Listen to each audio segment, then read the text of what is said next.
Good morning children, class 10।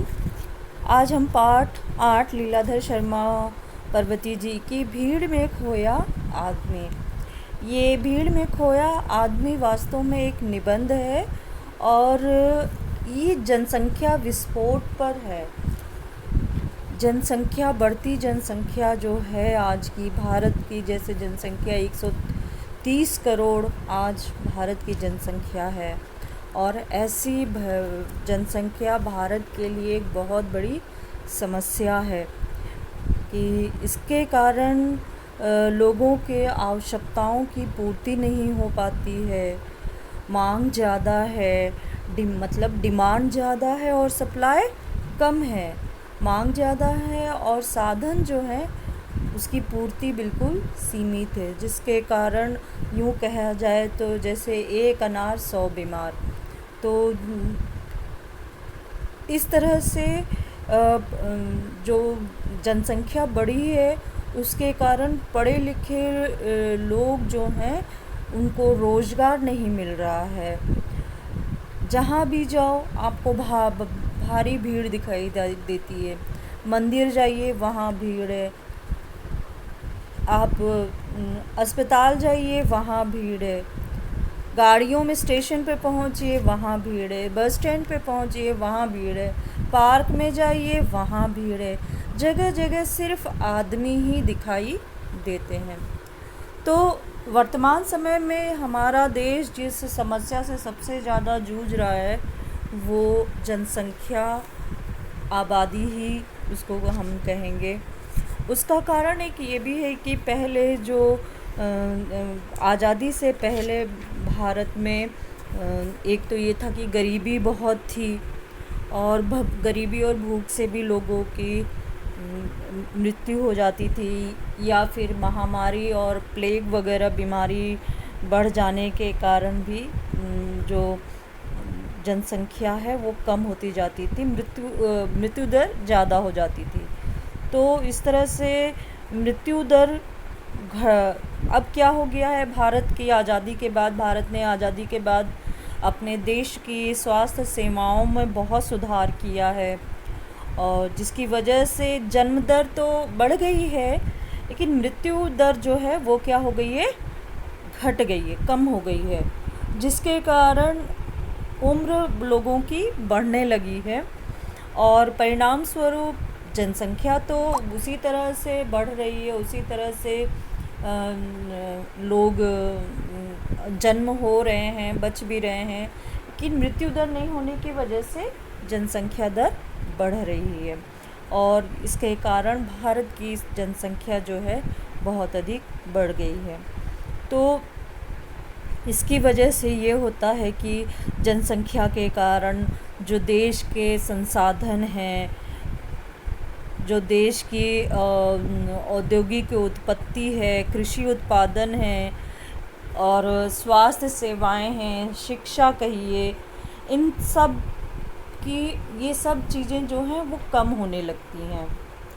तो जो इन्होंने लीलाधर शर्मा पर्वती जी ने भीड़ में खोया आदमी जो है, ये एक कहानी के माध्यम से इसको उन्होंने एक वैचारिक निबंध लिखा है कि किस तरह से जनसंख्या बढ़ने से एक फेज़ उसमें दिखाया है कि जनसंख्या बढ़ने से कौन कौन सी समस्याओं का व्यक्ति जो है वो सामना करता है। तो जैसे उनके जो मित्र हैं, उनके मित्र उसमें उनका नाम है श्यामला कांत है, तो वो अपनी बेटी की शादी में उनको हरिद्वार बुलाते हैं। तो वो जब हरिद्वार जाने के लिए स्टेशन जाते हैं रिजर्वेशन कराने, तो वहाँ उनको रिजर्वेशन नहीं मिल पाता है क्योंकि बहुत भीड़ होती है और जब तक उनका नंबर आता है गाड़ी फुल हो चुकी होती है, ख़त्म हो जाता है वो।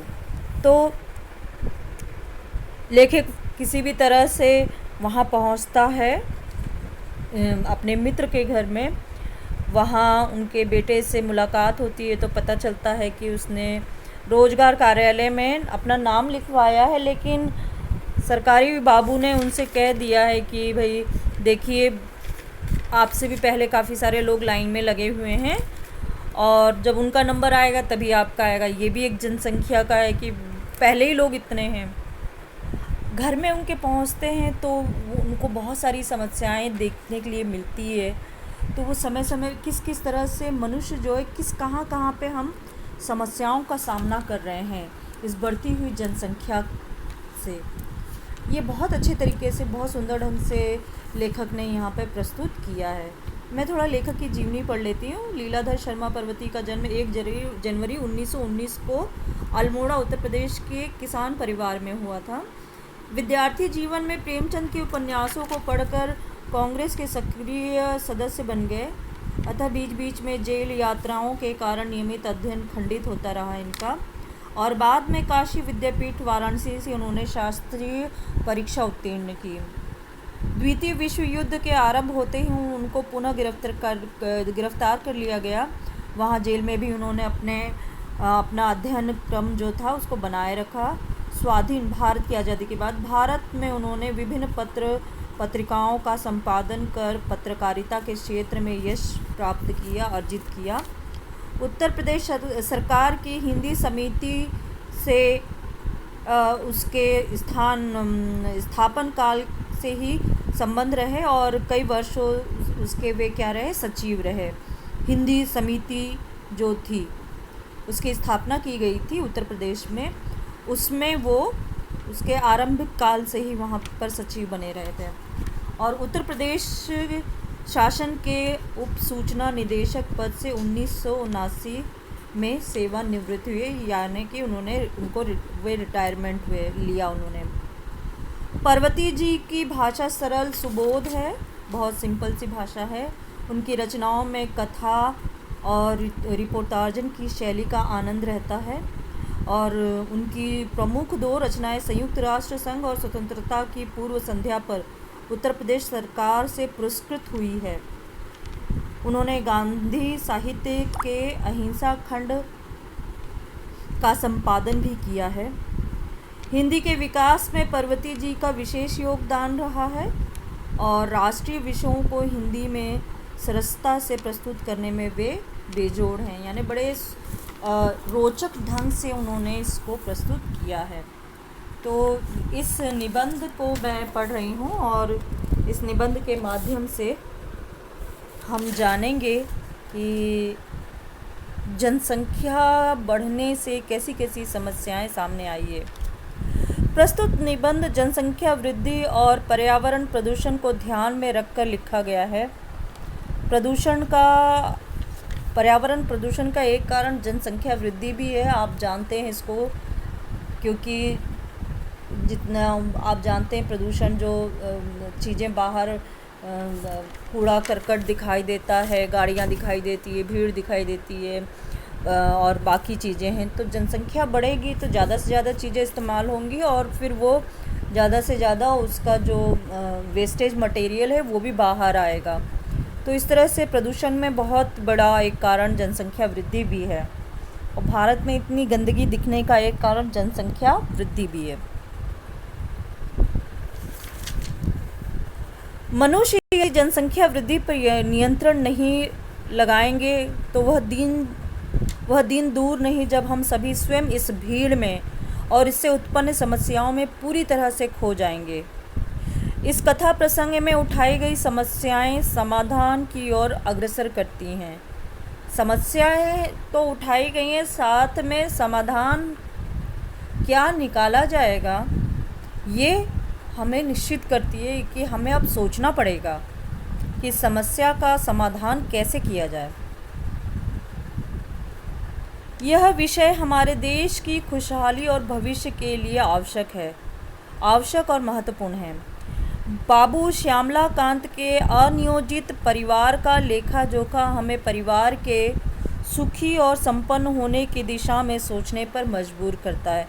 तो जो इनके मित्र हैं श्यामला कांत, इनका जो परिवार है वो बहुत बड़ा है और इसके परिवार की जो परिस्थितियां हैं और उनके लोग जो घर के लोग हैं उनको देखकर आप बिल्कुल समझ सकते हैं कि अगर जनसंख्या को रोका नहीं गया तो वो किस किस तरह से समस्याओं का हमें सामना करना पड़ेगा। मेरे एक अभिन्न मित्र हैं बाबू श्यामलाकांत। सीधे साधे, परिश्रमी, ईमानदार, किंतु निजी ज़िंदगी में बड़े लापरवाह। उम्र में मुझसे छोटे हैं पर अपने घर में बच्चों की फ़ौज खड़ी कर ली है। पिछली गर्मियों में मुझे उनकी लड़की के विवाह में सम्मिलित होने के लिए हरिद्वार जाना था। 15 दिन पहले आरक्षण के लिए स्टेशन पर गया तो वहाँ पहले से ही लंबी कतार खड़ी थी। घंटों प्रतीक्षा के बाद मेरी बारी आई तो पता चला कि किसी भी गाड़ी में स्थान खाली नहीं है। जाना आवश्यक था, इसलिए मुझे बिना आरक्षण के ही निकलना पड़ा। जब गाड़ी आई तो क्या देखता हूँ कि उसके अंदर तिल रखने को भी जगह नहीं, यानी उसमें जगह ही नहीं थी कि उसमें घुसा जा सके। और प्लेटफॉर्म पर चढ़ने वालों की भीड़ ज़बरदस्त धक्कम धक्का करने में लगी है। मेरे पास सामान बहुत कम था, फिर भी कूली की सहायता लेनी पड़ी। यदि उसने खिड़की से मुझे भीतर न धकेला होता तो गाड़ी छूट जाती। तो लेखक को ट्रेन में घुसने के लिए ट्रेन के दरवाजे से नहीं बल्कि खिड़की से घुसना पड़ा। लक्सर में मुझे गाड़ी बदलनी थी। किसी तरह खिड़की से बाहर कूदा तो क्या देखता हूँ पूरी ट्रेन की छत गाड़ियों से पटी पड़ी है। सोचता हूँ अपने प्राणों को भीषण संकट में डालकर ट्रेन की छत पर यात्रा करने के लिए लोग क्यों मजबूर हुए। उन लोगों का रेल के नियम, व्यवस्था, अनुशासन का ध्यान क्यों नहीं है। तो बेटा अब मैं इनको कल अगले जो क्लास होगी उसमें मैं एक्सप्लेन करूँगी। तब तक के लिए अपना ध्यान रखिए और अपना काम करें।